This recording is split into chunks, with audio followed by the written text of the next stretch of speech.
میری ریاضتیں، میری فکر، میری سوچ اور میرے نظریات شامل ہیں، اور یہ سب میرے لیے بہت معنی رکھتے ہیں۔ ان سب کے بغیر میں کچھ بھی نہیں۔ میں نے اپنے کم ترقی یافتہ، کم روادار، کم مہذب اور کم تعلیم یافتہ معاشرے کو بہتر بنانے کے خواب دیکھے، اور انہی خوابوں کی آرزوؤں کو کہانیوں کی قالب میں ڈھالا ہے۔ میرے ناول وار خدا کی کہانی 2005 کے زلزلے سے متعلق ہے۔ بہت کم ادیبوں نے اس حادثے پر کو موضوع بنایا ہے، میں ان کم لوگوں میں ایک میں بھی ہوں۔ میرا دوسرا ناول کراچی والے،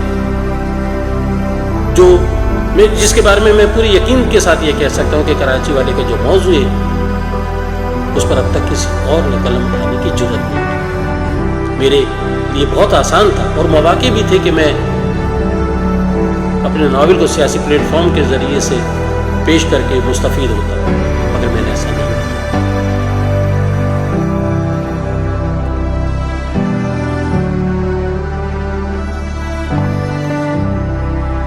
کیونکہ میرے لیے میرا ادب زیادہ مقدم تھا۔ میرے افسانوں میں جو سماج ہے وہ وہی ہے جو ہمارے ارد گرد ہمیشہ سے پھیلا ہوا ہے۔ یہاں رشتوں کی ناہمواریاں ہیں، امیری غریبی کی کشمکش ہے، اخلاقی قدروں کی پامالی ہے، سیاست کا ناپائیدار چلن ہے، مذہب کی غلط تفہیم ہے، موت کا ڈر اور زندہ رہنے کی آرزو ہے۔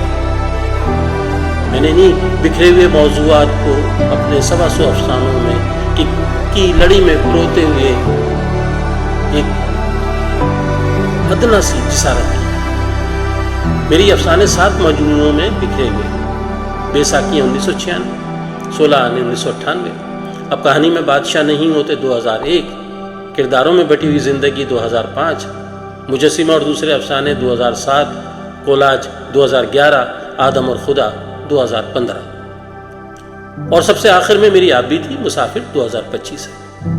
مسافر میری زندگی کی کہانی ہے، مگر میری یہ کہانی اس سماج سے الگ نہیں ہے جس میں رہتے ہوئے میں نے اپنی زندگی گزاری اور کوشش کی ایک بہتر انسان بننے کی اور بہتر سماج کی تشکیل کا خواب دیکھنے کی۔ اگر کوئی مجھ سے یہ پوچھے کہ تم نے اس دنیا میں کیا کیا ہے، تو میں یہی جواب دوں گا کہ میں نے اس دنیا کو انسانیت کا مسکن بنانے کی ادنا سی خواہش کی ہے۔ یہی میرے بس میں تھا اور یہی میں نے کیا بھی ہے۔ میں محمد امین الدین، بظاہر الگ تھلگ اجنبی سا پتھر، مگر ادب کی پرشکو عمارت کی دہلیز سے جڑا ہوا۔